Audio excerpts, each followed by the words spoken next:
Am,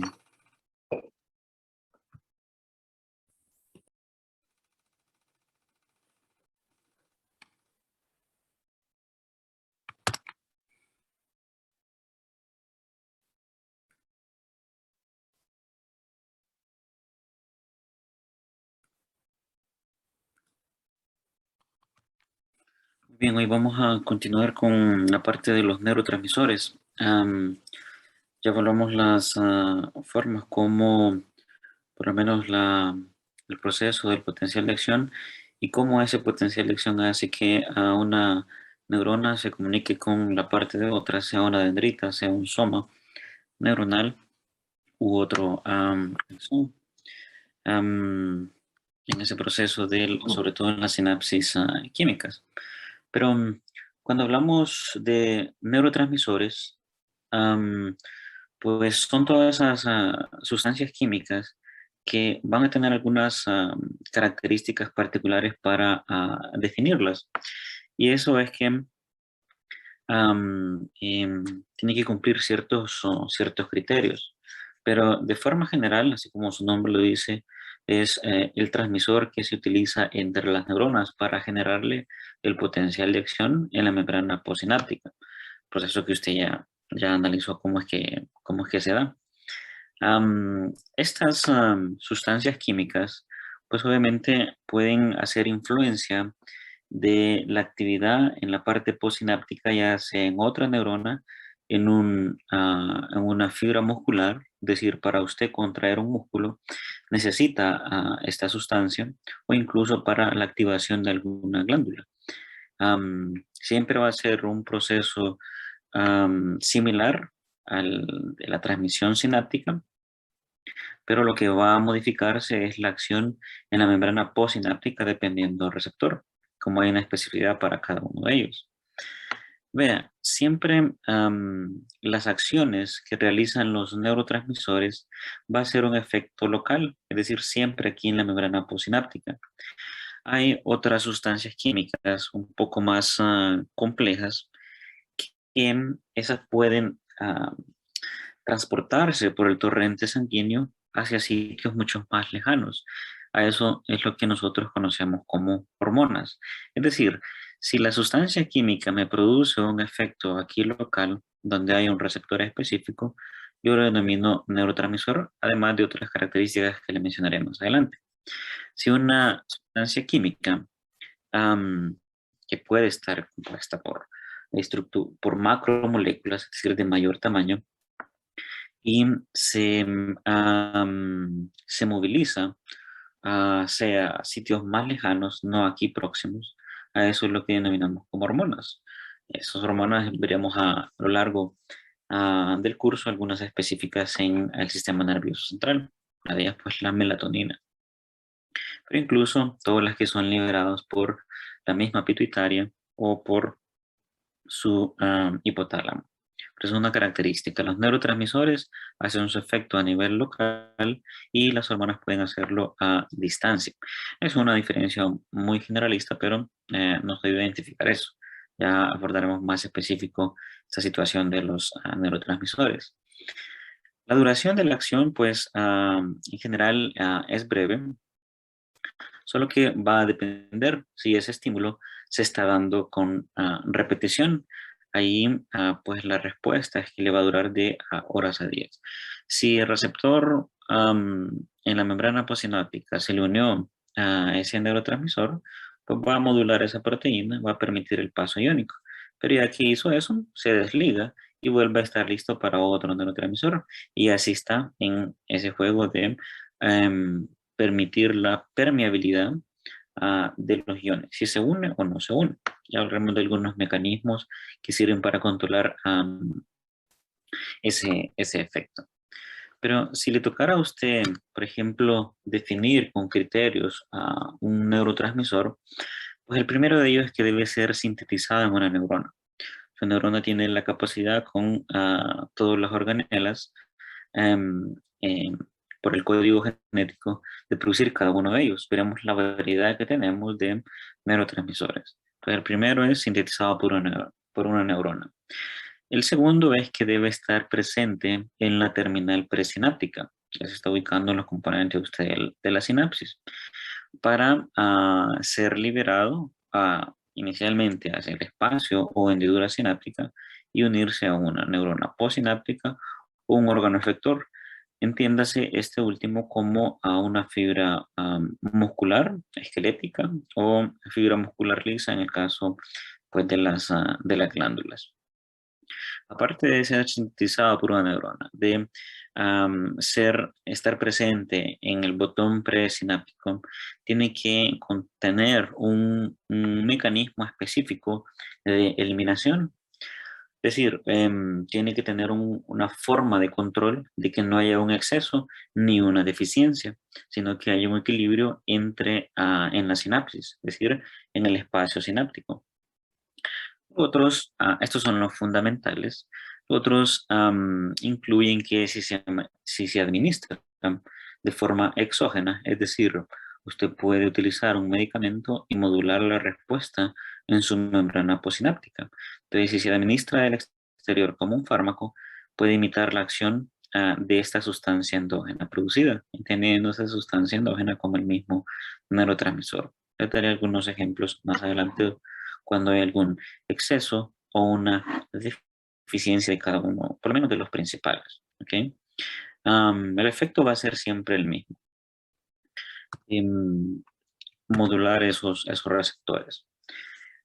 Esta es información que pues la discutimos el día de ayer sobre todas esas secuencias de etapas desde el potencial de acción hasta que se libera allá y es unido en el receptor de la membrana postsináptica. Pero tome en cuenta que cada uno de ellos, de los que vamos a hablar, tienen una especificidad y un tipo de acción. Y siendo algunos de ellos que potencializan los PEPs, es decir, van a generar un potencial excitatorio postsináptico, u otros que van a ser una forma inhibitoria, es decir, permitir que esa membrana postsináptica sea más negativa, más allá o mantenerla en menos 80 milivoltios o incluso que sea alcance menos 90, menos 100. ¿Okay? Esto pues es teoría adicional, se lo puede repasar una vez que se genera su potencial de acción, llega al botón presináptico, permite la activación de los canales de calcio, entra ese calcio, moviliza las vesículas que ya están preformadas en ese lugar. Una vez que se movilizan, se fusionan en la membrana presináptica, liberadas al espacio sináptico y después se unen a la membrana postsináptica en un receptor específico para permitir el paso de los mismos iones que ya estamos mencionando, ya que ellos hacen sus efectos en dos lados. Uno, desde el cono axonal, en toda esa extensión, y otro allá en la membrana postsináptica, pero siempre una alteración en cada uno de ellos. Esa especificidad es importante para que llegue a ser un efecto en la neurona B o en la neurona 2. Esto es redundante, es la teoría que ya le he colocado.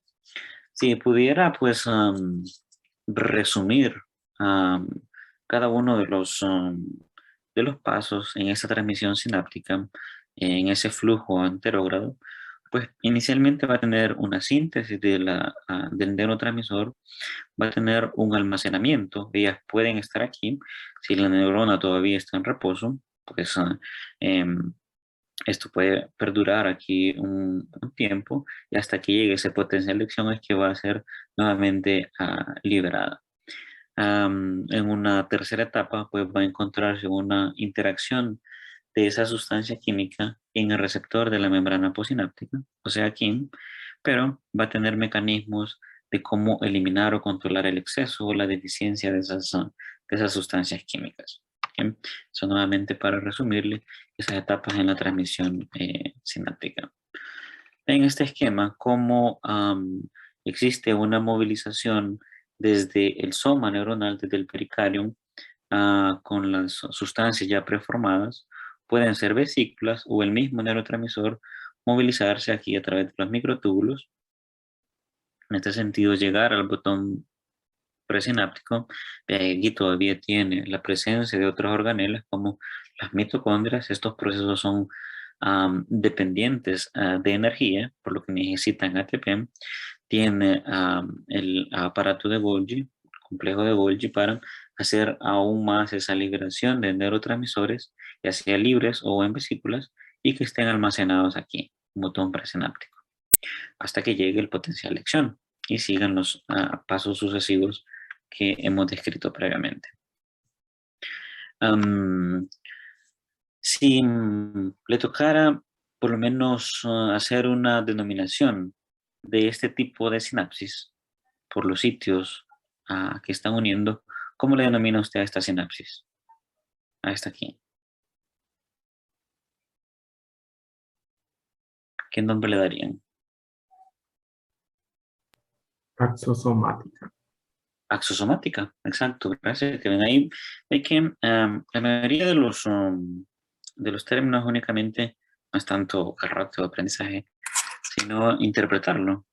Entonces, en estos puntos en donde se da cada una de esas estimulaciones, vamos a tener algunos sitios o algunos mecanismos para controlar cada uno de las sustancias que son liberadas en el espacio sináptico.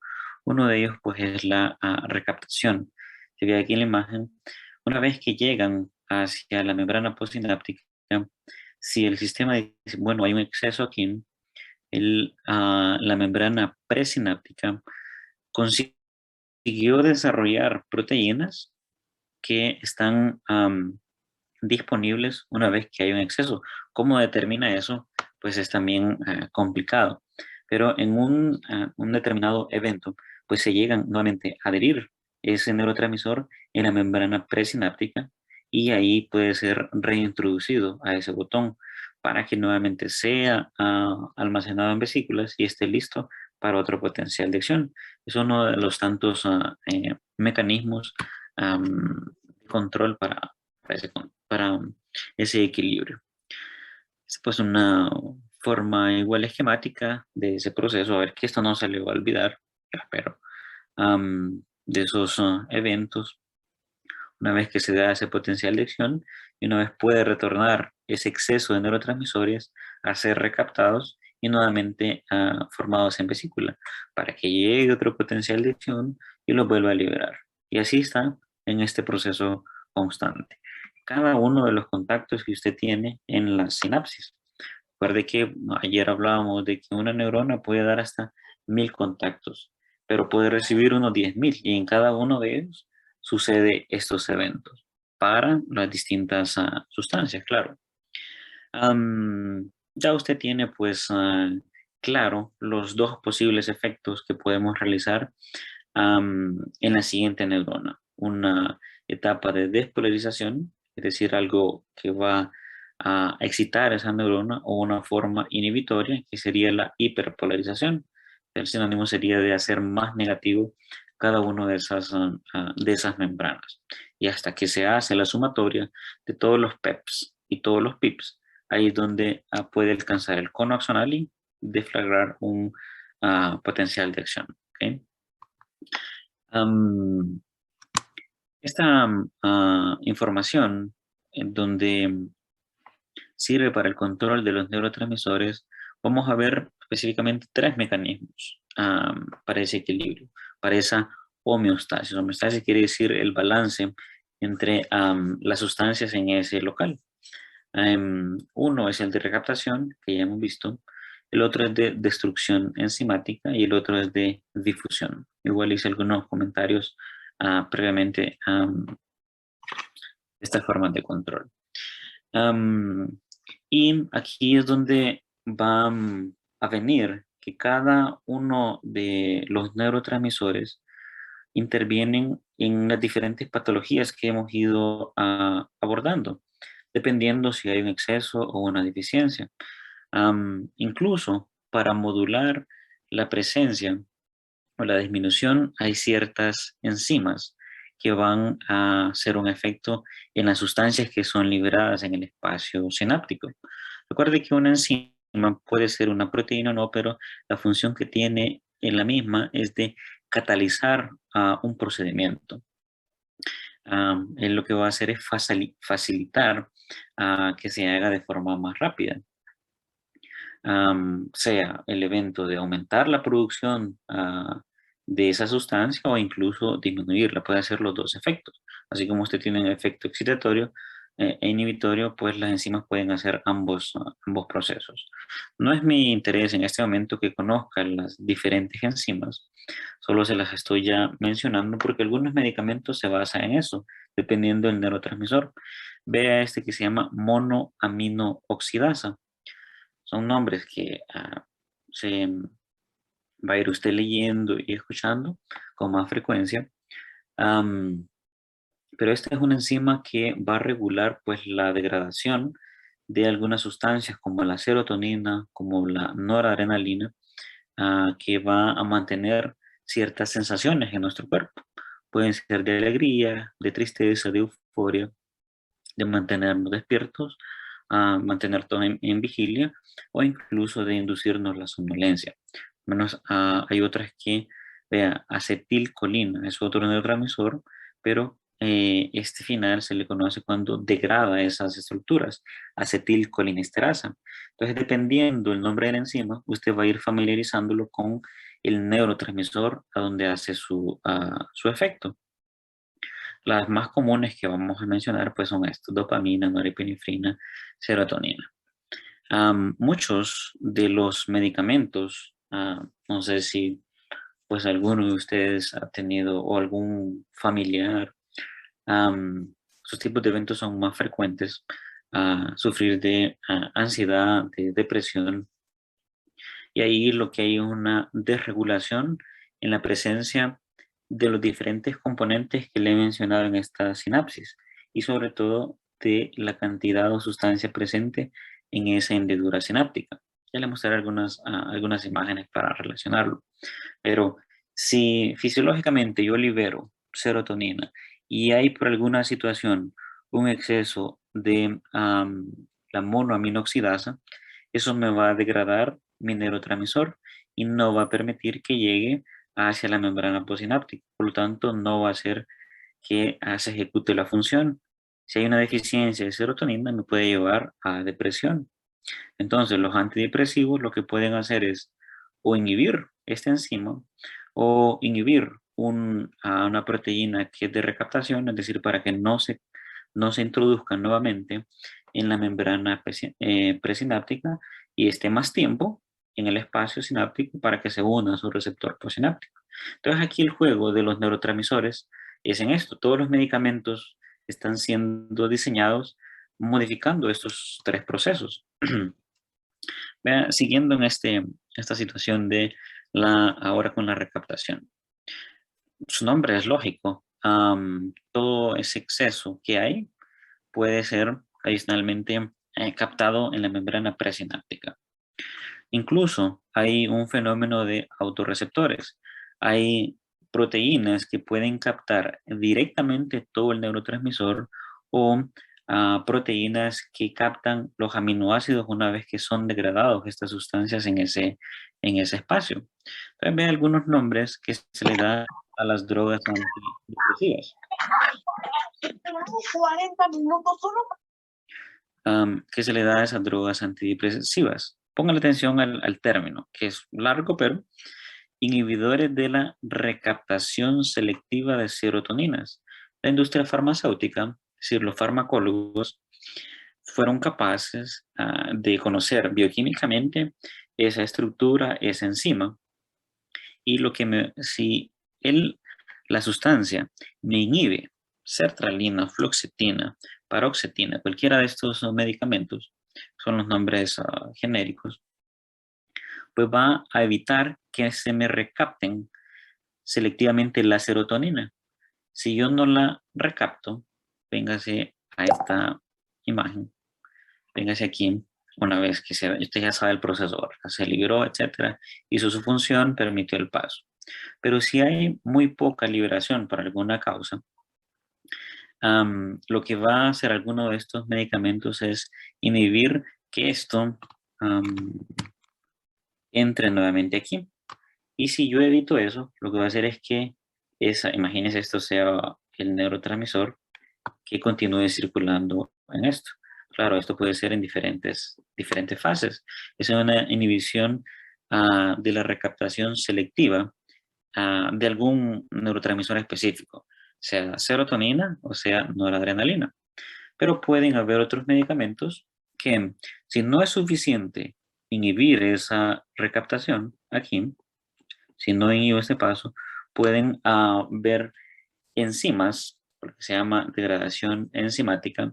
Si hay un exceso, yo también puedo inhibir ese neurotransmisor y descomponerlo en partes más fundamentales. Esto si fuera lo contrario, si hay un exceso. Pero incluso si yo quiero mantener esta presencia de sustancias en el espacio sináptico, yo puedo también inhibir esa enzima que me degrada al neurotransmisor. Y así es que permite que un individuo, pues por lo menos cuando hay síntomas, ¿verdad? Les hablo, lo que más uno escucha es sobre la depresión, porque es un trastorno psiquiátrico que es serio, jóvenes. Decir, no sé si alguno ha pasado, son síntomas clásicos, tendencia a la tristeza, al llanto, a estar aislado, y va por fases. Hay una depresión leve.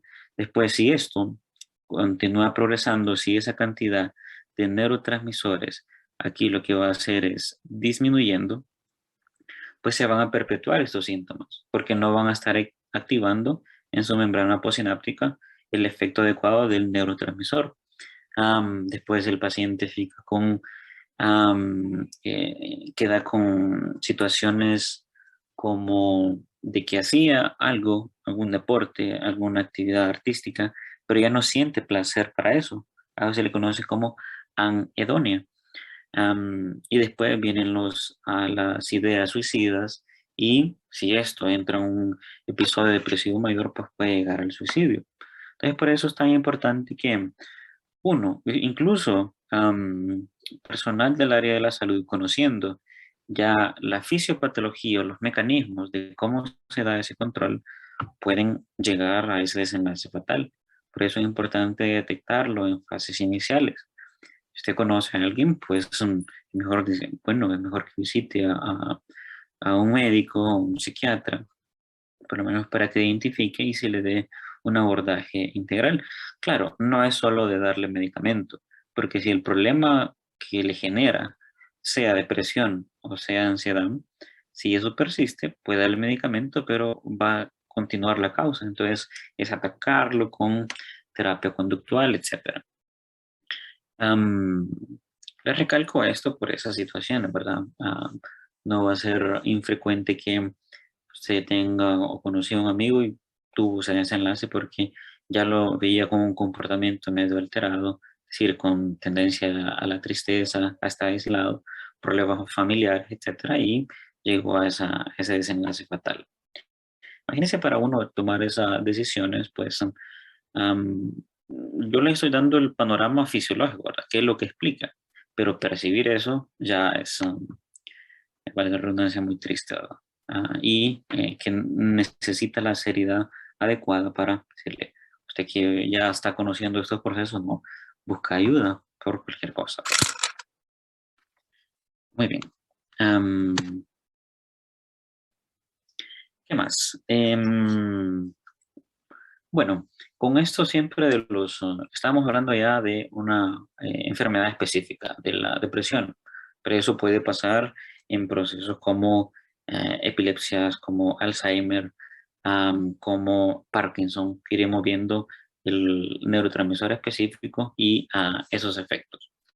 Los efectos que podemos tener de esos neurotransmisores siguen siendo dos. Hay unos que van a ser episodios maníacos, es decir, episodios donde van a prevalecer los neurotransmisores excitadores. 14 horas.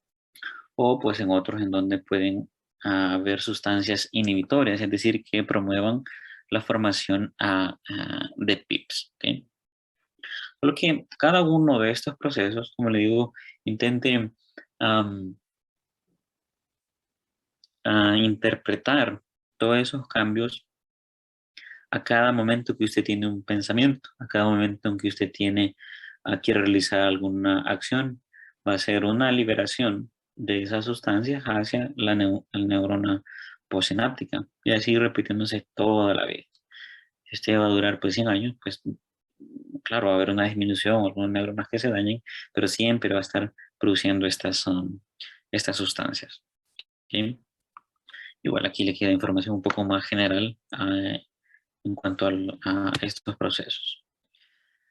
Nuevamente el esquema de ese mecanismo en la sinapsis, desde la llegada del potencial, desde la preformación de los aminoácidos para ser almacenados en las vesículas y liberarse al espacio. Pero aquí lo que interviene es la presencia de alguna de esas enzimas que pueden hacer un efecto directo en el neurotransmisor o inhibiéndolo o causando también efectos directos en los autorreceptores, ya que el autorreceptor capta esa sustancia y la va a transmitir hacia la membrana sináptica. ¿Sí?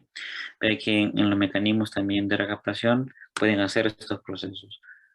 Recuerde que existe la posibilidad de ser directamente el neurotransmisor o una vez que son degradados por las enzimas de partículas más simples de los aminoácidos, ser también recaptados de forma retrógrada hacia la membrana presináptica. Veremos esas diferenciaciones entre los neurotransmisores excitadores e inhibidores. Vea aquí, por lo menos en la imagen, cuando,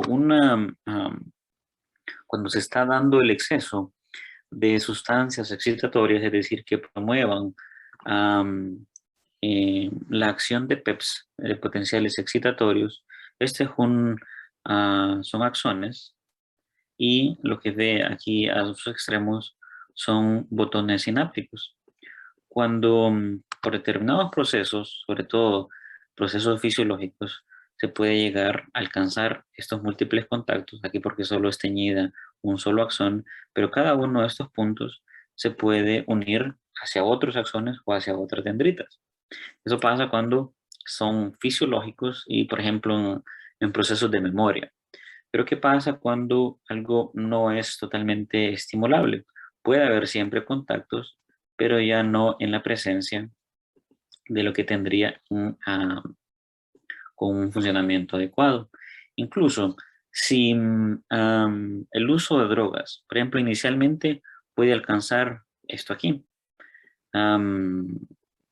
pero con esos procesos tan repetitivos, al final yo le mencioné que el calcio puede hacer efectos deleterios en la misma célula y eso puede ir degenerándola. Esos contactos que pudo haber alcanzado después se van disminuyendo hasta que lesiona toda la neurona y ahí muere. Hay no sé cómo que se llama, una Sin Límites, una película, no sé si la vio, bien, ya es antigua creo, en donde un tipo, el actor, pues utilizaba una droga que eso lo estimulaba y él como tenía una percepción diferenciada de cualquier movimiento, sus sentidos estaban más activados, pero una vez que fue en exceso, pues fue ya deteriorando el organismo este mismo y al final él no quedó tan lesionado, ¿verdad? Pero eso es lo que pasa con las adicciones. Pueden ir dañando poco a poco am, sus conexiones nerviosas, dañándole las neuronas e irlas perdiendo y por eso es que quedan con deficiencia intelectual, con problemas de hacer alguna actividad o en alguno de esos excesos cuando causan excitotoxicidad, dañar alguna estructura cerebral y eso ya no permitirle o causarle una parálisis o algún efecto en alguna región propia del cuerpo, dependiendo el área encefálica que fue dañada. ¿Sí? Eso pasa con estos procesos. Con los inhibitorios, los neurotransmisores que se van a encargar de esto, pues ya hablamos que los principales iones que van a ser alterados es el flujo de los canales de cloro. Recuerde que el cloro siempre predomina extracelular y se difunde hacia el medio intra, o la difusión del potasio. que este por su gradiente va a ir hacia el medio extracelular, permitiendo que sea más negativo el medio intra y así mantenerla en la membrana en reposo o hiperpolarizada eh, esa neurona. No encontrar un estímulo para el siguiente. Todos estos neurotransmisores pues se pueden ir clasificando dependiendo de las estructuras. Hay algunas moléculas que son un poco más pequeñas, por ser más pequeñas se desplazan, pueden tener una acción más rápido. Algunas moléculas, por lo contrario, que son más grandes y por la movilidad, estos no se mueven solos, estos tienen que andar con un rapidito, un busito, para que lo lleve hacia el sitio de unión de su receptor. Vemos cada uno de esos efectos. Siempre en ese afán de hacer esa diferencia o hacer la asociación de los PEPs con neurotransmisores excitatorios o los PIPs con los inhibitorios, va a ser ese desbalance iónico, tanto de sodio, calcio, cloro o potasio. Pero algunos neurotransmisores específicos pueden tener una característica dual. ¿Qué quiere decir eso? Que dependiendo del área o la región, pueden ser tanto inhibitorios como excitatorios al mismo tiempo. Hay algunos que en el sistema nervioso central pueden ser excitatorios, pero en el periférico pueden ser inhibitorios. Eso depende específicamente de la región o del receptor.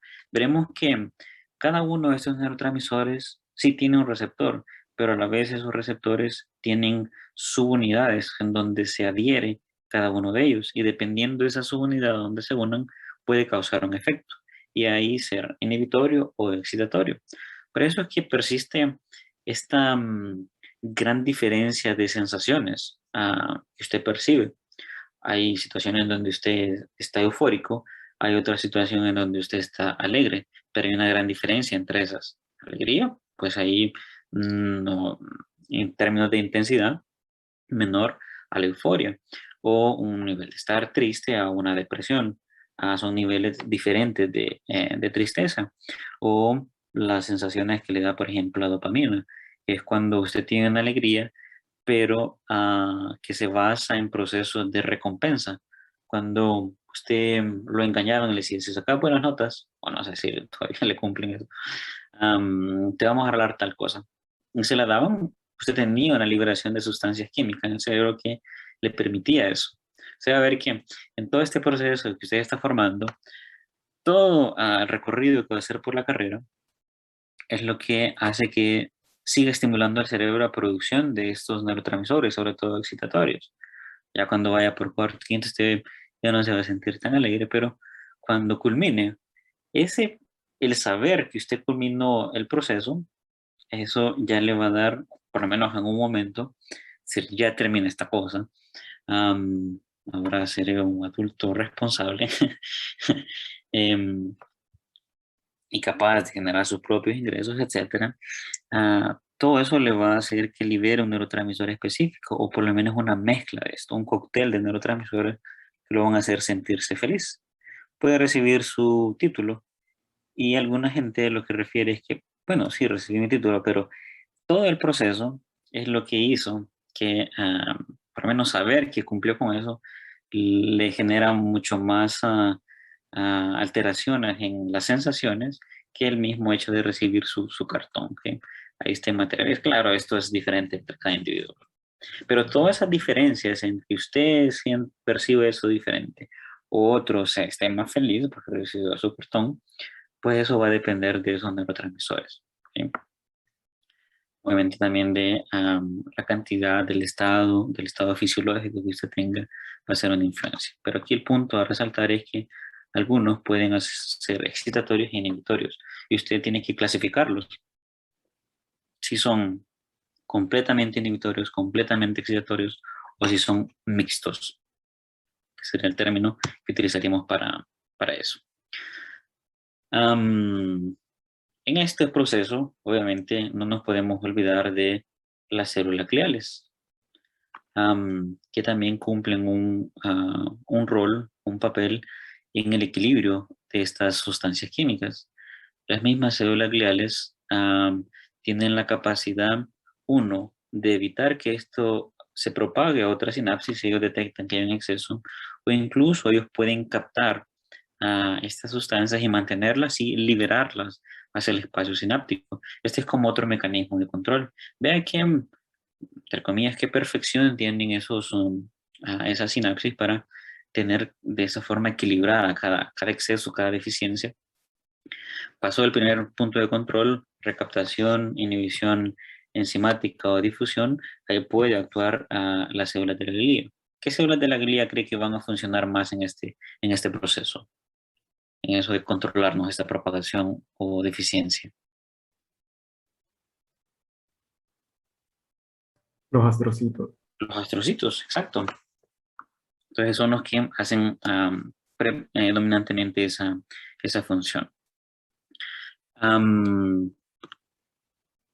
Bueno, con estas maneras de nosotros, por decirlo así, manipular cómo podemos aumentar o disminuir cada una de estas sustancias químicas, podemos enumerar estos procesos, por lo menos estos 6. Uno es alterar la velocidad de síntesis. ¿Qué quiere decir eso?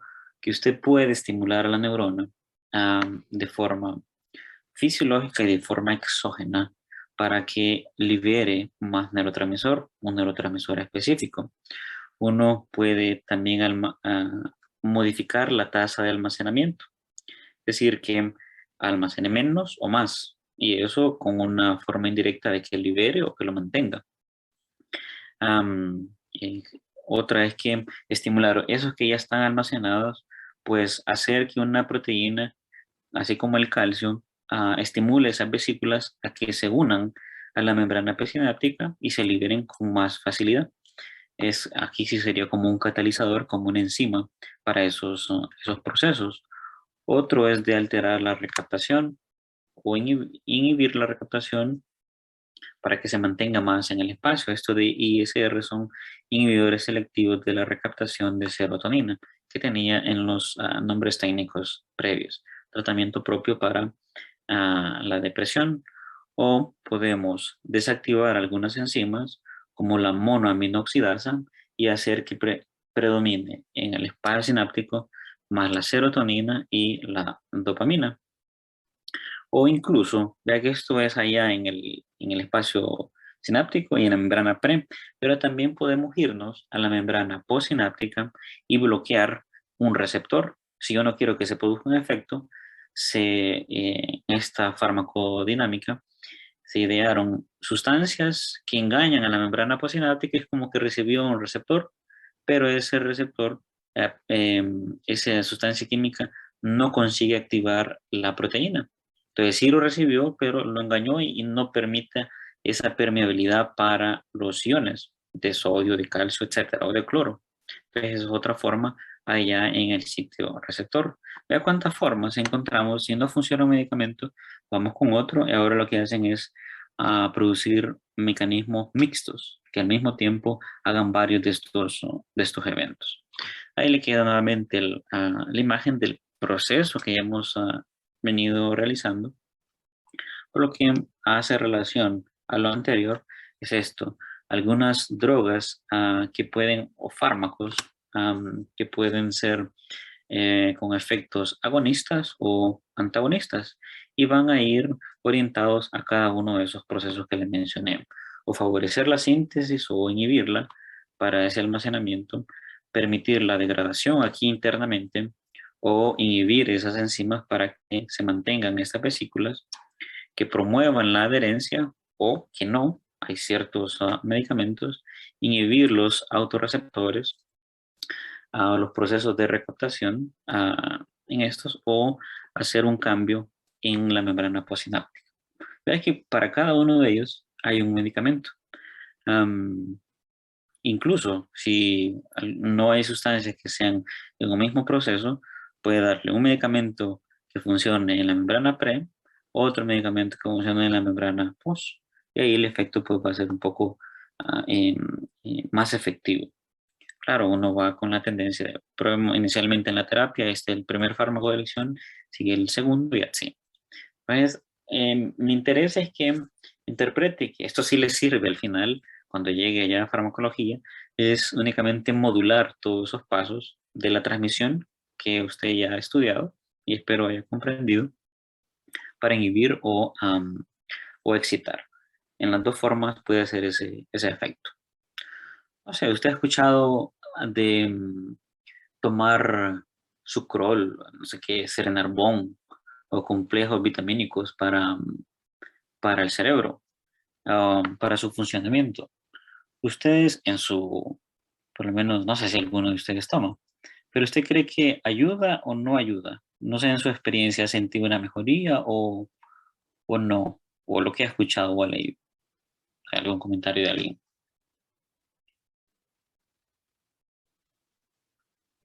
Yo cuando vivía con mi abuela me hacía tomar, eh, no me acuerdo qué era, pero era como un jarabe negro que era para el cerebro. Emociones Y, todas. y la verdad, yo me sentía igual. Muy bien. Nos pasa, ¿cómo se llamaba ese jarabe? En personas adultas, en personas adultas yo sí he escuchado que se sienten mejor Ajá, tomando ese tipo de vitaminas. muy bien, ayúdame. ¿Y alguien más? ¿Usted para dónde tiene la tendencia? ¿Para que mejora? Espérame, control. Y nos dicen, pues sentirme muchísimo mejor, no, pero tal vez un poquito diferente. Muy bien. Pues vea, perdón, que se me movilizó todo aquí. Con esto de las sustancias químicas, am, pues vea, una situación es que su organismo está diseñado para hacer esto de forma fisiológica, es decir, manteniendo un control. Cuando en las mismas, aquí entrando en la sinapsis, si ellos perciben, yo tomo café, muy bien, am, ya hablaremos del que el café pues es un psicoactivo. Cada una de estas sustancias va a tener un mecanismo de control y vea cuántos mecanismos de control por lo menos su neurona tiene. Si el sistema interpreta de que esto no es necesario, de que hay un exceso, lo que va a hacer es degradar eso y por alguna forma eliminarlo.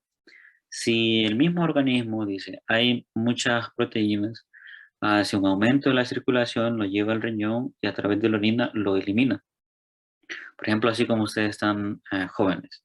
La mayoría de no sé si alguno vende de estas cosas, pero no hacen, o lo que se ha comprobado es que no hacen un efecto de diferencia en su rendimiento académico. Pero vean, usted puede percibir que una vitamina está siendo más útil para usted y el mismo cerebro interpreta esto como positivo. Al interpretar esto como positivo, usted está haciendo de forma indirecta liberando más neurotransmisor, un neurotransmisor específico como la dopamina. Y usted sabe que si toma ese jarabe negro que le daba la abuelita a Kevin, pues le funcionó a un primo y dice, tómate este, que mira que él ha sacado buenas notas. Pero al final lo va a desechar. Claro, si él ha asociado que esa sustancia química le hace un efecto positivo, el cerebro interpreta eso también como positivo. Es decir, cierta forma se está engañando, no sé si me estoy explicando. Pero usted se acostumbró a que sin esa situación, sin esa sustancia, lo mejor. Yo lo que le digo es que en este nivel, pues usted no lo necesitaba. Pero es importante lo que menciona Yumi, que cuando usted va a encontrar que los abuelitos, los adultos mayores, a todos se les receta complejos vitamínicos y complejos de vitamina B. Claro, por el proceso hay unos que sí tienen deficiencia, pero esa deficiencia tiene que estar comprobada a través de un examen de laboratorio. Claro, hay síntomas para determinados tipos de vitaminas. Cuando hay deficiencia de vitamina B, hay ciertos tipos de síntomas asociados. Pero si el paciente no tiene deficiencia, va a hacer lo mismo. Hay gente que llega, doctor, pero inyécteme o póngame una vitamina. Uno le intenta explicar, ¿verdad? Pero si él tiene ese deseo y se siente bien, se le puede indicar. La situación que pasa es lo contrario, que si hay un acúmulo de esta sustancia en exceso, también puede ser deleterio, no tan grave. Estos complejos vitamínicos la mayoría se eliminan, pero lo que hacen es que su riñón trabaje un poco en exceso, trabaje de más y al final va a eliminarlo. Si usted le hace un examen de niveles de vitamina D, salen allá con 1500, casi 2000. Eso puede causar una toxicidad cuando se da en ese nivel, ¿verdad? ¿Para qué uno toma, por ejemplo, café? Pues yo me considero adicto a esa cosa. Y el problema es que siempre lo fuimos asociando, pero hay gente que toma café y dice que para mantenerse activo se la tomó y se durmió. Sí, pues ya no soy tolerante al café, no me hace ningún efecto. El efecto de él sí es un efecto excitatorio, es psicoactivo, es decir, para mantenerme despierto. Y usted a lo largo de la carrera, pues lo va a utilizar. Hay gente que utiliza como ciertos psicoestimulantes que lo hacen mantenerse inicialmente por la liberación de neurotransmisores excitatorios despierto en un tiempo. Pero después ese equilibrio que intenta el organismo lo va a hacer que de un solo, entra a la forma contraria, a una forma inhibitoria. Ahí se puede dormir. ¿Bien? No es adecuado, obviamente, acostumbrarse a ese tipo de sustancias. De esta forma trabaja el cerebro cuando hay, por ejemplo, adicciones. La adicción lo que hace es que sean anfetaminas, drogas, cocaína, etcétera. Yo, por ejemplo, si no tomo café, ando con cefalea, ando con dolor, pero es tontera de mi cerebro. Claro, pero si le doy café, ya me siento relajado, ya me siento tranquilo. Pero ya es una costumbre que en la tarde, sin semita, claro, solo con solo el café. Pero hay gente que lo puede tomar de noche y ahí sí, como disminuye los niveles de melatonina, otra neurohormona que induce el sueño, ahí sí ya puede tener un efecto deleterio. Entonces, vea siempre el control también en las diferentes etapas. Esto de los neurotransmisores, pues, sí. Disculpe, doctor, pero fíjese que a mí el café me produce sueño. Ajá. Pues es lo que he comentado. Mire, no es que le va a producir sueño, sino que, ¿qué es lo que hace uno? Usted está tan cansado, que va a llegar un momento del sistema nervioso, hay ciertas estructuras que se desactivan. Y usted se tomó ahorita el café, pero estaba tan cansado o estaba tan somnoliento, se tuvo una comida copiosa en el almuerzo y va a entrar en somnolencia, porque el café puede tardarse para hacer su efecto, entre media hora a una hora y puede durar hasta 6 horas. Entonces, mucha gente lo que hace en otros lugares es que después del almuerzo se toma un café bien concentrado, un expreso, pues, y a la Entiendo. media hora se están despertando, porque una siesta de media hora es reconfortante, pero puede ser que no es que le dio sueño el café, sino que no, su proceso, el café lleva un proceso para activar esos receptores de la cafeína, que son de adenosina, pues se tarda un poco. Probablemente usted se lo tomó y al rato se despertó, no sé si le pasa eso. Otra situación que puede acontecer con usted es que si está muy cansado, es tanto el efecto inhibitorio de los neurotransmisores que lo lleva a mantenerlo durmiendo. Pero tal vez usted le está Bueno, atribuyendo no sé, esa situación. bueno, es que en realidad yo siento, ¿verdad? Yo siento que me pasa por lo general con la mayoría de las bebidas energizantes, por así decirlo. Ujú. Pues tal vez usted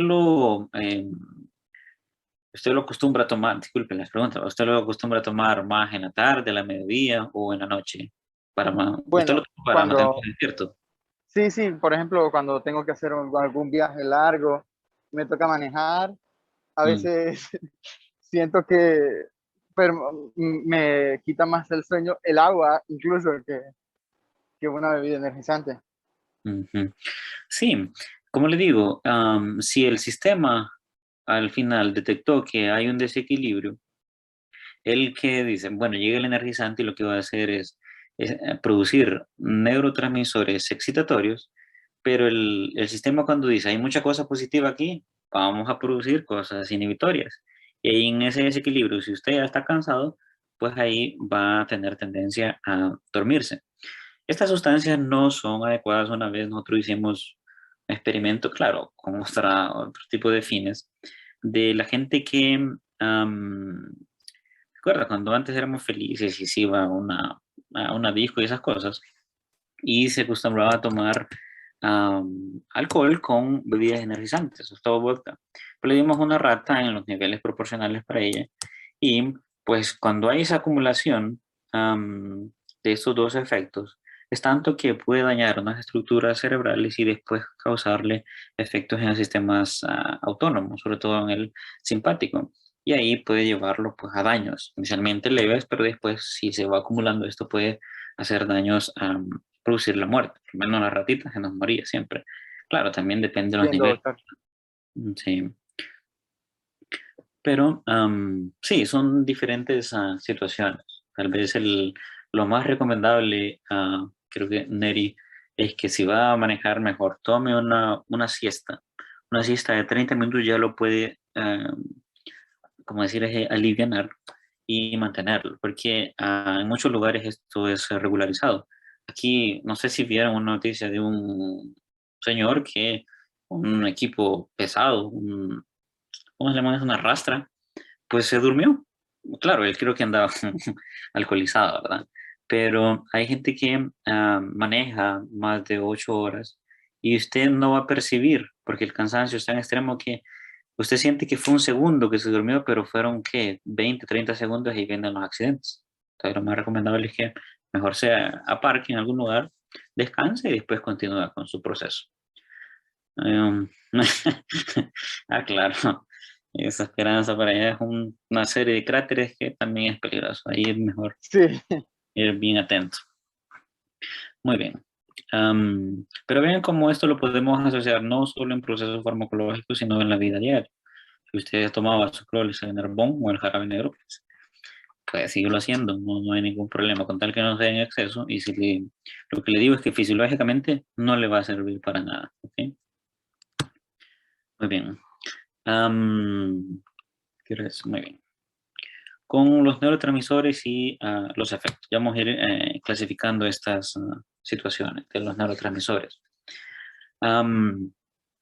Esa variabilidad que tienen cada uno de ellos, hay un neurotransmisor como la dopamina que puede unirse o pueden usted encontrar unas variantes de ellos mismos, algunos subtipos. Y cada uno de los que vamos a ver tiene estas situaciones. La dopamina es uno de los neurotransmisores pues, que tienen efectos también mixtos. Y esa situación de ser mixto, pues se explica porque se puede unir a un receptor D1, dopamina 1, dopamina 2, incluso se conocen hasta 5 subtipos, y dependiendo a quién se una, así va a ser el efecto. Solo que esto se encuentra ampliamente distribuido en el sistema encefálico. A veces cómo ellos escogen unirse a cada uno depende de la molécula, pero es súper complejo saber, pues se produjo esta variante que va a ir a unirse a ese subtipo de 2. Eso es lo complejo y por eso es que las sensaciones siguen siendo tan difícil de comprender. Incluso cuando hay una acumulación de estas mismas, si usted adiciona serotonina, si adiciona dopamina, noradrenalina, pues el efecto va a ser un poco más excitatorio. Pero también, dependiendo el área, puede hacer que tenga un comportamiento diferente. ¿A qué me refiero con esto? Perdón. A ver. ah, Aquí. Es que cuando... A ver, ¿dónde que tengo esto aquí?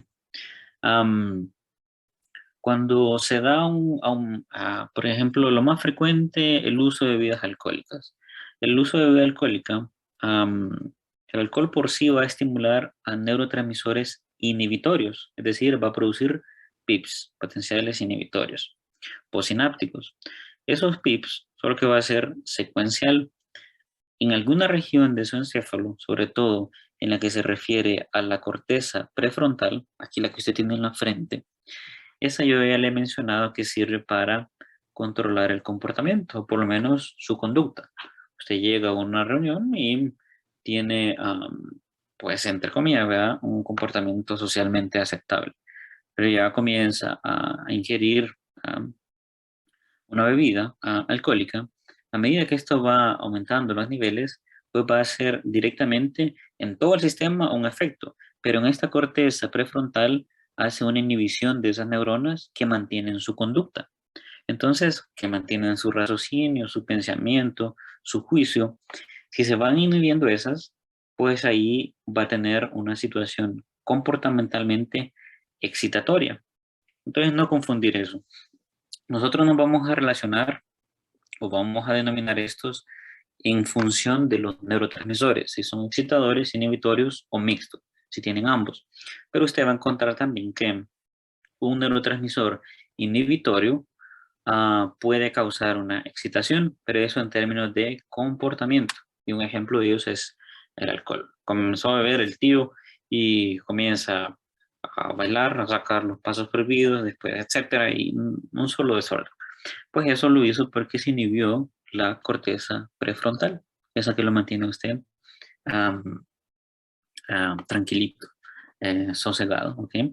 Hay algunas frases, no hagas eso y el diablito le dice, súbete a la mesa, etcétera. Entonces eso es por ese tipo de efectos. Entonces vea, nuevamente, el alcohol no es que tiene un efecto excitatorio, sino inhibitorio, pero en la área que inhibe, ahí es donde se da el efecto contrario. No sé si me expliqué en ese sentido. Es uno de los pocos ejemplos que puede hacer este tipo de situaciones. Se le mencionaba aquí al final, si el individuo continúa ingiriendo bebida alcohólica, va a haber un momento en que pasó toda esa euforia y ahí sí se generalizó ese efecto inhibitorio y la tendencia es a disminuir los reflejos, a ya tener esa marcha táxica, esa marcha tambaleante, y después sentadito y se durmió un buen rato. Pero incluso igual, por ese descontrol que hay en las sustancias, el mismo alcohol puede causar insomnio. Porque hay tanta inhibición que después el sistema dice, ¿pero qué pasa? Así dice el cerebro, ¿qué pasa? Entonces ahí viene la excitación, por eso se despierta en la madrugada, etcétera, o en un lapso corto de tiempo, no lo deja consolidar el sueño de unas 6 a 7 horas. Hay gente que obviamente, dependiendo del grado de alcohol que tenga, así también puede perdurar ese efecto. ¿Sí? Pero en estos neurotransmisores que he mencionado, por lo menos los más importantes que vamos a caracterizar son la acetilcolina, la noradrenalina, la serotonina, el GABA, el glutamato, la dopamina. Solo que estos podemos también caracterizarlos. Nuestro objetivo va a ser que usted me identifique si este es excitatorio, inhibitorio o mixto. Hay otros parámetros también que nos sirven para clasificar esto. Esto depende de cómo estén conformados estas sustancias químicas, esos neurotransmisores. Así los podemos de forma bien general clasificar en 3 clases. Uno, los que son derivados de aminoácidos, otro, los que son derivados de monoaminas y los polipéptidos. Estos términos tienen que ver con la estructura bioquímica de las mismas. ¿A quienes denominaríamos en la parte de los aminoácidos? Ahí vienen unos como el glutamato, aquí le agrego el aspartato, la glicina y el GABA. Recuerde que este GABA significa ácido gamma aminobutírico. Más adelante está descrito para que no se le vaya a olvidar. Entonces, estos son derivados de aminoácidos, ahí que son derivados de monoaminas, es decir, de un precursor común, y ese en general es de la tirosina, depende la estructura, son los más frecuentes, pero quienes podemos mencionar ahí es la acetilcolina, las catecolaminas que esta agrupa a la dopamina, a la adrenalina y la noradrenalina. ¿Se ha escuchado eso? Algunas bebidas energéticas que tienen estas sustancias. Y la famosa serotonina. Ya veremos algunos de sus efectos. Esto es información pues general, pero que es importante que sepa usted cómo que están siendo clasificadas. Y algunas que son de grandes moléculas, es decir, de mayor tamaño, pues ahí los conocen como polipéptidos o neuropéptidos, por su nombre, ven la estructura nerviosa. Y ahí está la sustancia P, el neuropéptido Y o las endorfinas. Vamos a dar algunos comentarios acerca de cada uno de ellos. La acetilcolina, esta es la forma como la puede abreviar. Pues vean, siempre la mayoría de esto nos vamos a encontrar en el sistema nervioso central, pero igual puede ser lo puede también encontrar allá en el sistema nervioso periférico. Esta va a ser el mecanismo siempre de ellos, es lo que hemos explicado. Ya le ponemos un nombre a ese neurotransmisor, en este caso la acetilcolina, y esa acetilcolina modula o modifica la proteína, ese canal, y hace que sea permeable pues, a iones de sodio y después cambie la polaridad y haga su efecto en esa membrana. Sea excitatorio en este caso, o sea inhibitorio. Entonces, dentro de estos, dentro de la acetilcolina, nosotros tenemos dos tipos de receptores, unos que son conocidos como nicotínicos y otros como muscarínicos. Nicotínico porque ellos pueden reaccionar a la nicotina del cigarrillo, del tabaco. Es estimulado también por eso. La estructura, la molécula se adhiere a esos, no solo obviamente ellos, hay ciertas sustancias que tienen esa estructura similar y se pueden unir a este tipo de receptores. Pero que cuando se descubrieron, por eso se le dio ese nombre de nicotínicos. Pero son varios, no es solo del tabaco que puede estimularlos. Y los muscarínicos es por un hongo específico y una estructura de esa cepa, una sustancia química, puede llegar a estimular. Son los nombres que se le otorgaron ya a estos receptores. Pero vean, este va a ser importante, sobre todo el nicotínico, cuando lo evaluemos en las uniones neuromusculares. ¿Qué quiere decir eso? Una unión entre una fibra nerviosa y un músculo. Si usted quiere movilizar su índice, su segundo dedo, su extensor, pues ahí va a tener que hacer uso de acetilcolina y activar un receptor nicotínico. Obviamente el resto puede estar presente también en otras localidades del sistema encefálico, sistema nervioso central o en la periferia. Pero una particularidad de la acetilcolina es que tiene ambos efectos. Eso depende de la localización, de excitación o de inhibición. Eso dependiendo también del receptor. En ambos puede estar de forma mixta, lo que en algunos permite que ingrese sodio y en otros pues permite que salga potasio. Por eso sus efectos de excitación o inhibición. ¿Qué pasa si usted tiene un exceso de acetilcolina? Como la mayoría interviene en funciones de unión neuromuscular, pues va a tener contracturas, musculocontracciones.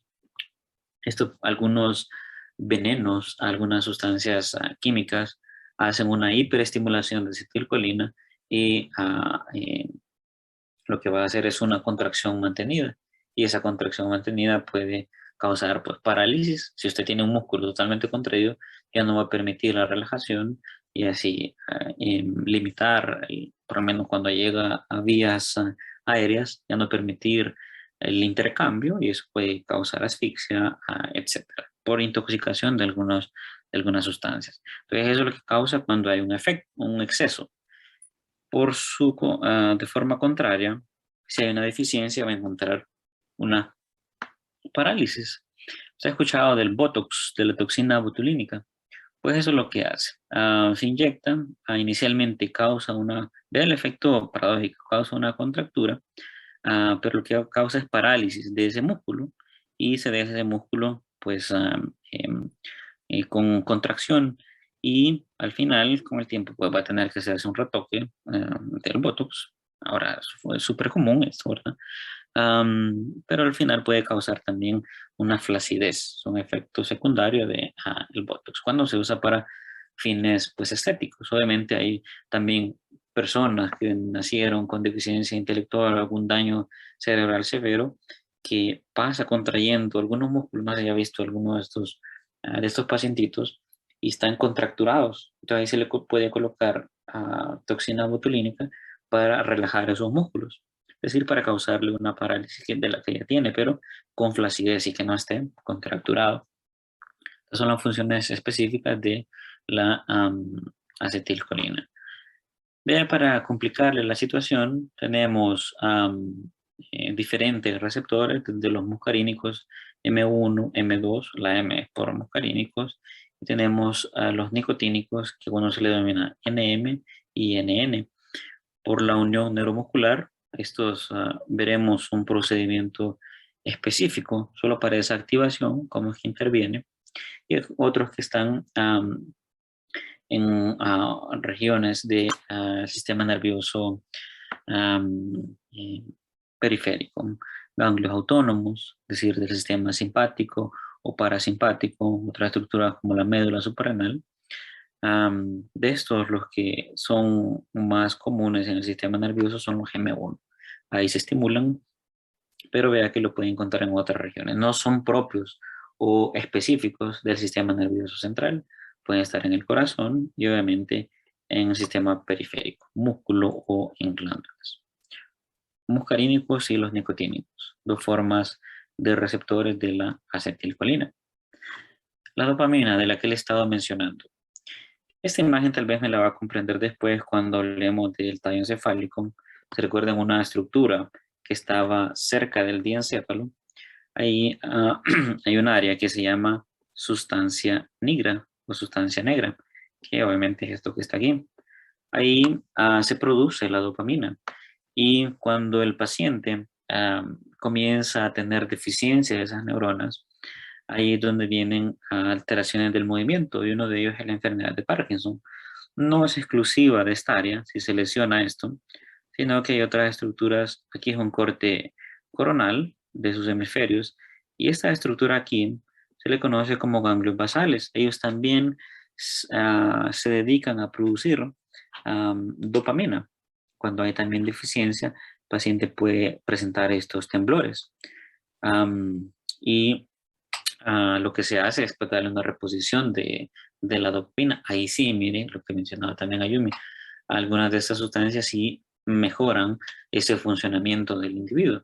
Si tiene deficiencia porque las neuronas, que en este caso serían neuronas dopaminérgicas, se dedican a producir dopamina, ya no funcionan, si lo doy de forma exógena, ahí sí va a ser su efecto. Obviamente ya me presenta un síntoma, ese temblor que es tan constante y que es sobre todo en reposo de los pacientes para determinar. Pero la dopamina no solo ejecuta esa función. Si usted la va a analizar, algunos de los que son más estudiados de sus receptores dopaminérgicos, hablando de D1 y D2, vea que tiene centrales y periféricos. Y si nos vamos a la función de esos receptores, vea que lo que hacen es estimulación de la actividad locomotora en unas regiones que están fuera de la médula oblongada, es decir, de las estructuras en la corteza, que son, a eso se le denomina extrapiramidal. Vea que aquí es estimulación, por eso usted diría que en ese receptor es excitatorio. Pero vea que los receptores D2 tienen una función de inhibir canales de calcio y activar canales de potasio. ¿Qué va a pasar en ese sentido? Pues si no entra calcio, no se va a hacer más positivo, no va a causar despolarizaciones, y si activo el potasio, sale carga positiva, inhibo. Entonces aquí, cuando hablamos de receptores dopaminérgicos D2, ahí sí vamos a tener el efecto inhibitorio. Y vea que ambos se pueden encontrar en núcleos de la base, en la misma sustancia negra. Entonces, dependiendo del receptor, aún en la misma localidad, aún en la misma estructura, puede tener estos efectos simultáneos, o de inhibición o de excitación. Obviamente hay a nivel periférico otros efectos que cumplen más funciones excitatorias. Pero vean aquí la diversidad de estas estructuras. Y aquí que solo hablamos de D1 y D2, que son los más estudiados, pero también hay hasta D5. Entonces, una de sus funciones es el control del movimiento, pero también le va a servir para la cognición. ¿Qué significa esto? Para sus procesos mentales. Y no solo en regiones de los núcleos de la base o en la sustancia negra, sino que también en áreas de la corteza, y sobre todo la corteza frontal. Vea que va a participar en mecanismos de memoria, en mecanismos de atención cuando usted está haciendo la resolución de algún problema. Si usted está concentrado y yo mido su sustancia encefálica, sustancia química, yo voy a ver una alta concentración de dopamina. Ahorita que usted está súper concentrado en esta explicación, pues ahí lo que hace es estar liberando dopamina. Pero ve que no solo en esos sistemas, lo que le mencionaba, cuando usted hace un mecanismo de recompensa, mecanismo de placer. Si usted come, por ejemplo, si como Ángel le gusta café, cuando toma su café y dicen, pues, quería café ahorita, toma, va a tener una liberación de dopamina con un mecanismo excitatorio. O si usted tiene una comida preferencial, un deporte específico, una clase específica que le gusta, durante los primeros 15 minutos, pues ahí va a tener esa liberación. Incluso come chocolate, etcétera, cualquier sustancia que le produzca placer va a tener liberación de dopamina. Si usted, por ejemplo, se fue a estudiar para un examen, estudió bastante y obtiene una buena calificación, eso por su disciplina le da pues una recompensa, y esa recompensa usted se va a sentir eufórico, y ahí lo que va a liberar es dopamina. No es solo el único neurotransmisor de la felicidad, pero ahí va a predominar esta. Después que, bueno, también, ¿verdad? Ahí creo que libera de todo. No es solo dopamina, pero puede haber una liberación amplia de neurotransmisores. Pero ya como estos explican cada una de las situaciones. Claro, si hay ira, euforia, etcétera, puede haber una mezcla en esto. Ahí es donde viene la interpretación de cada uno de ellos. Vea, por ejemplo, alimentación, el mismo acto sexual, el orgasmo, puede haber una liberación excesiva de neurotransmisores, solo que estos tienen su etapa de un pico máximo, y obviamente vienen los mecanismos de control y la inhiben, y ahí pasa el proceso fisiológico sexual del orgasmo. Algunas drogas, cada vez que el individuo, pues si su crush o no sé qué, también le da un tipo de recompensa, me refiero sentimental y esas cosas, si usted se siente bien con esa persona, o con una actividad, lectura, una actividad artística, todo eso, si le genera algún tipo de placer, usted va a liberar dopamina, y esto es lo que le gusta al cerebro. Al cerebro le gusta esta sensación. Por eso es que si ya hablando en procesos patológicos, adicciones, a drogas, a alcoholismo, a tabaquismo, no sé si usted ve a una persona dependiente de tabaco, se pone tan ansioso que hasta que llega a fumar el cigarrillo, se controla, porque viene de la liberación de la dopamina. El cerebro necesita esa liberación para sentirse bien. Y esto usted lo puede hacer con cada una de esas situaciones en las que usted es dependiente, sea de su familia, de su mamá, de su pareja, del estudio, de cualquier actividad, ahí es donde intervienen estos. Si esto no se llega a controlar, pues cada vez que ingiere estas sustancias, por ejemplo, sobre todo la cocaína, para poner un ejemplo, anfetaminas, lo que hacen es que estimula aún más la liberación de dopamina. Y si lo vuelve a hacer, ese efecto es sumatorio. Entonces el cerebro está percibiendo y percibiendo esto como algo bueno inicialmente, pero ya después se le hace la denominada dependencia. Necesita esa sustancia para estimular más a su cerebro para que se sienta bien. Solo que llega un momento en que ya no lo va a poder controlar, o el individuo que se hizo dependiente ya no lo puede adquirir, el cerebro no haya cómo controlar esto y lo manifiesta de otra forma, irritabilidad, desespero, puede entrar en depresión, etc. Ya vea qué complejo es solo modificando estas estructuras, así como se explican también algunos de estos eventos. Uno, para mencionarles, de la dopamina, claro. Aquí le queda pues nuevamente la dopamina, que sería un neurotransmisor mixto.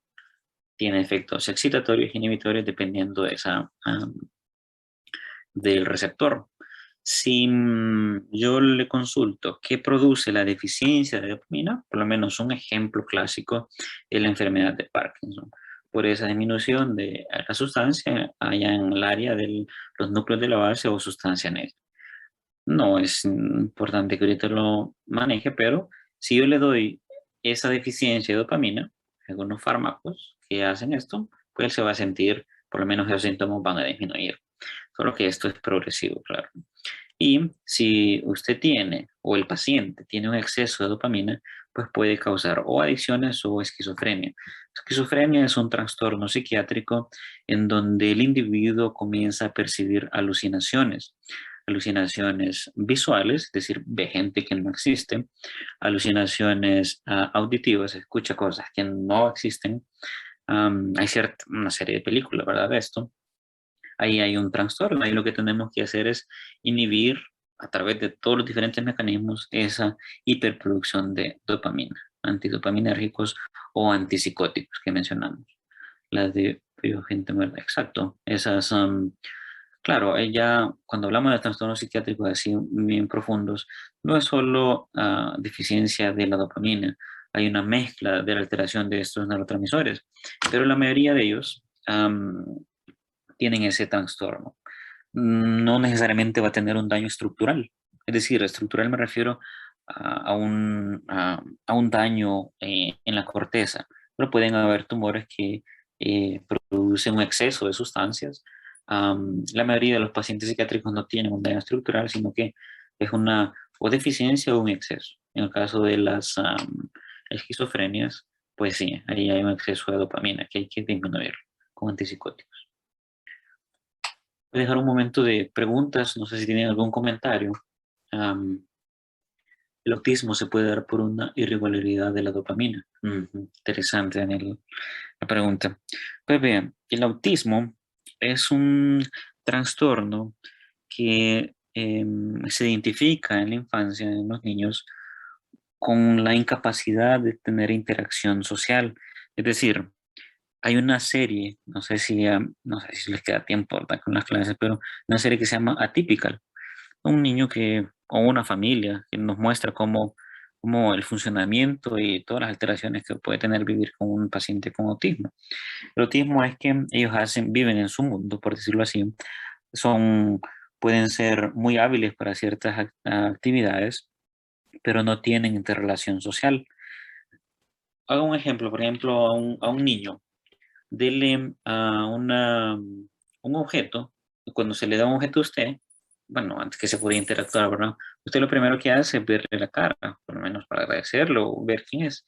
El paciente con autismo lo va a tomar y no están, por decirlo, en el contexto de esa interacción social. Tal vez no hay un daño también estructural, no necesariamente es una irregularidad de la dopamina. Ellos tienen sus situaciones de euforia, tienen situaciones de tristeza, hay un desequilibrio en varias sustancias. Pero cuando vamos a analizar a estos pacientes, tal vez tienen deficiencias también de concentración, es decir, están haciendo una actividad y de un momento a otro pasan a hacer otra. Después están haciendo eso, pasan a hacer otra. O hay ciertas acciones que los irritan, mucho ruido. Un ruido así muy agudo los va a alterar. No es que ellos sean agresivos, pero no solo va a definir como una deficiencia en la dopamina. ¿Cuál sería la causa de esto? Pues no sabemos a ciencia cierta. Puede haber algún problema durante la etapa prenatal, durante él estuvo formando un proceso de hipoxia que pudo haber causado alguna de estas alteraciones.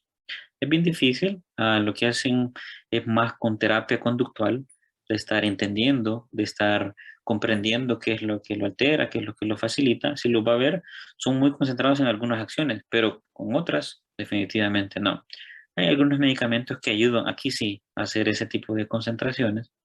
Para que no pasen tan irritables, ¿ok? Pero es una cosa mixta, Daniel, no solo de la dopamina.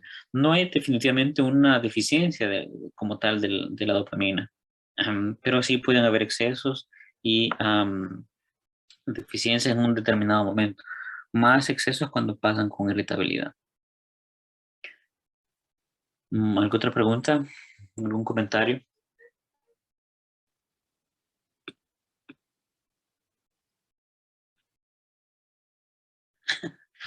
Cuando toca el examen de esta clase.